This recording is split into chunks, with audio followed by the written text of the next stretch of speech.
Moi je travaille plus particulièrement depuis plusieurs années que pour Ça fait France combien de Musique. décennies que vous venez sur Marciac? Moi ça va faire 6 ans, 7 ans. 7 ans. Ça fait même pas une décennie, alors sur les 40 ans vous êtes un Voilà, jeune. tout à fait. Vous êtes un passionné de jazz ou juste parce que... ouais. Donc vous profitez des concerts aussi? Bah oui, on essaie, mais là c'est vrai que quand on est en direct là de 20h à 1h du matin, on va assister un peu aux balances, voilà, c'est ce qu'on a fait, on a assisté un peu aux balances et puis après on est surtout sur le direct à gérer un peu le son, voilà. Donc il y a notre équipe qui enregistre le concert, qui est un peu plus loin, une carte de régie qui fait le mixage et qu'on retransmet après sur l'antenne. Retrouvons Elsa Boublil et Alex Dutil en direct de Marciac.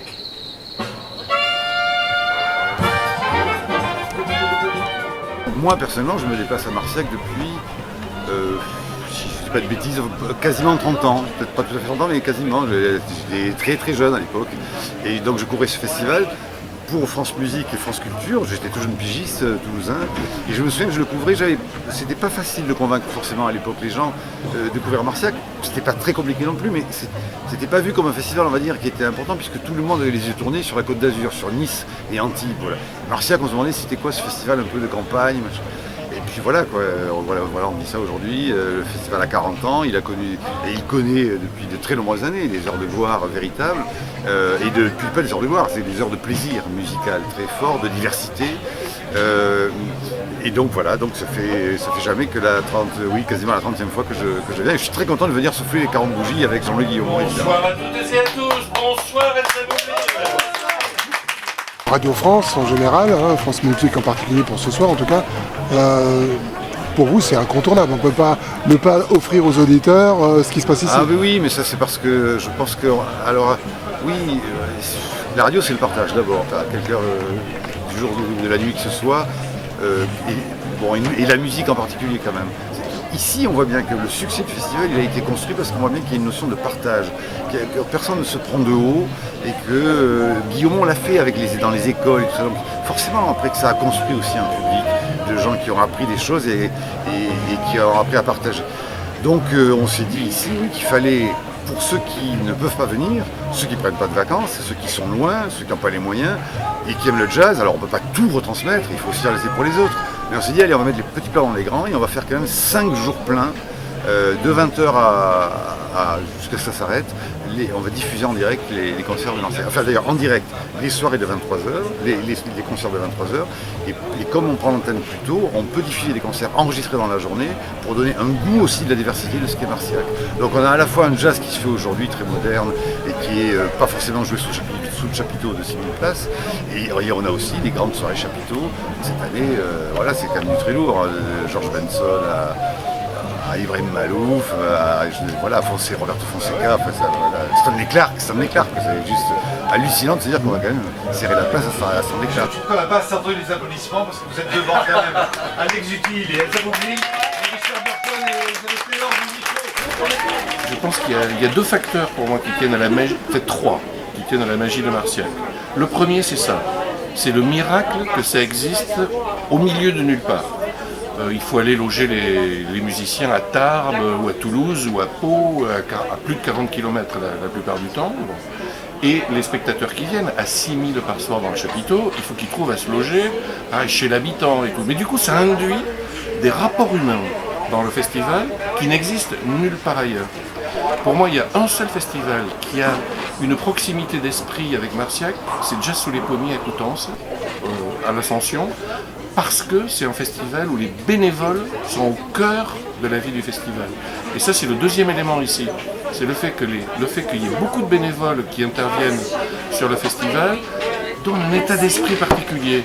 Les gens viennent pour le plaisir, ils viennent pour un échange humain, ils viennent pour partager. On n'est pas dans la consommation culturelle, où on achète un billet, le concert fini, on repart. Ici, ce qui est magique, c'est qu'avec les concerts gratuits de la place le matin à partir de 11h, on laisse ses oreilles traîner, les gens ne parlent que de ça.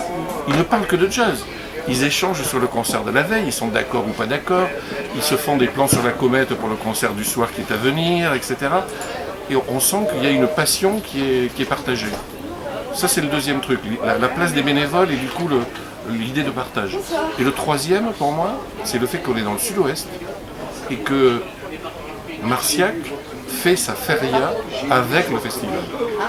Et moi qui suis originaire des Landes et de Dax où il y a une feria bientôt, là, il y a eu Bayonne il n'y a pas longtemps, il y a eu Mont-de-Marsan avant, etc.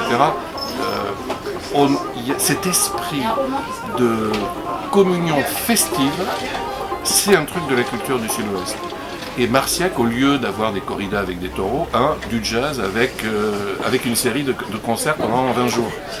Mais l'esprit est, on a envie de sortir tard, on a envie de rigoler, on a envie de boire des coups, de profiter de la vie, de bien manger. Tout ça, c'est l'esprit de feria.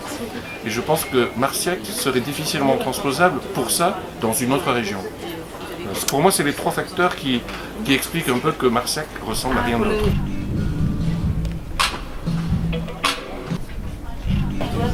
Je pourrais en citer plein. Hein.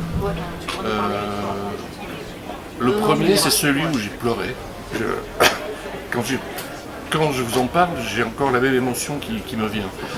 C'est l'année où Ahmad Jamal a invité Youssef Latif, ici, qui avait 90 ans, qui est venu jouer à minuit. Pour moi, ça a été un drame, parce que je rendais l'antenne à minuit ce jour-là, au moment où il montait sur scène. Et après, j'ai fait des pieds et des mains pour diffuser l'heure qui avait suivi le lendemain à 20h, avant le concert de 21h.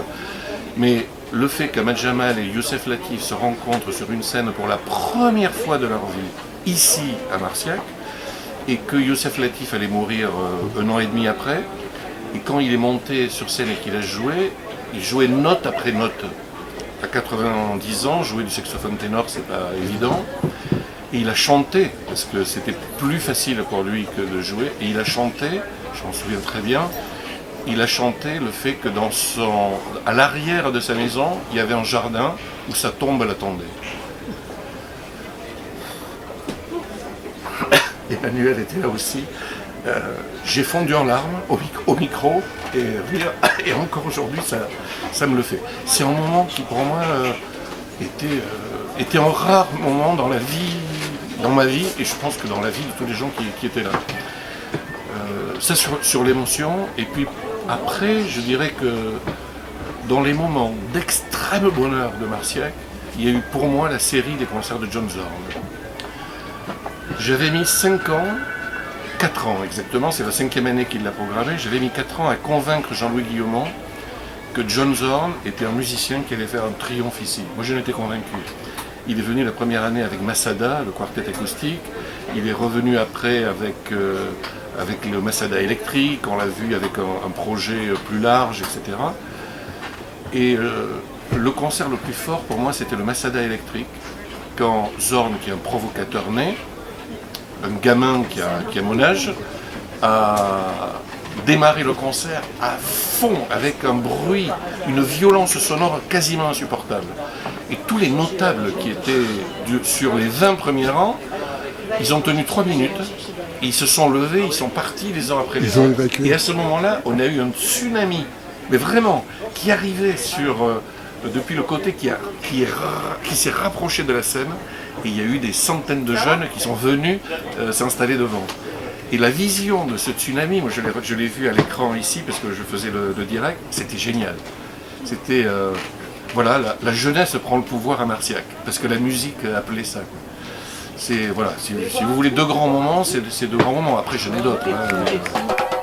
C'est toujours très impressionnant de se dire que un village comme Marciac a réussi à traverser l'histoire du jazz comme ça, qu'en fait les plus grands viennent aujourd'hui à Marciac, tout le monde sait qui est Marciac dans le monde du jazz et à travers le monde.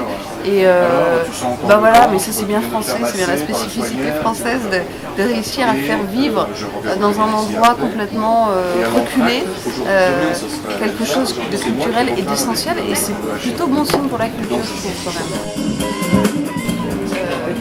Pour moi, c'est le plus grand festival de jazz au monde, Marciac.